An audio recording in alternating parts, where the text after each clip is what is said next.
Në Velipoj po vijon ndërhyrja e Bashkisë Shkodër për lirimin e hapësirave të dedikuara për plazhet publike dhe sistemimin të gjitha zonave për pushuesit në plazh. Gjatë kësaj të mërkur për të ndjekur nga afër këtë ndërhyrje, ka qenë dhe kryetari i Bashkisë Shkodër Benit Beci, së bashku me drejtorin e policisë Shkodër Fatmir Alleshi dhe drejtues e policisë kufitare.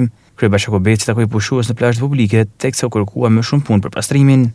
Do bëjmë një kështu përtec me Dana. Faleminderit shumë. A keni ardhur edhe vjet këtu? Po, edhe vjet.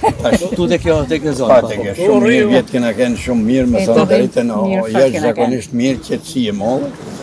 Tash pastrimin i vjet. Tash me pastrimin kena nevojë edhe me ndihmën një tjetrin dhe ne do punojmë, po edhe duhet me Edhe me majt pas. Ti njëri për çdo ditë do ta bëjnë pastrimin. Faleminderit, shumë faleminderit.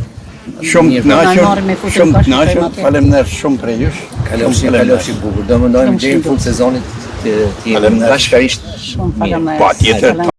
Çepërditës së hënë është ngritur një task force mes policisë bashkiake i me të ndërmarrjes së shërbimeve publike, ajo ka si qëllim lirimin e hapësirave për pushuesit e rritjen e cilësisë së shërbimeve në zonat publike, përgjatë pedonales dhe shëndetore së plazhit, si dhe evidentimin të gjitha objekteve që nuk disponojnë leje për ushtrimin e aktivitetit në plazhin e Velipojës, rreth 2 kilometra nga Shkodra. Velipoja është qendër kryesore turistike e Bashkisë Shkodër, ku gjatë fundjavave numri pushuesve arrin në më shumë se 100.000 vizitorë.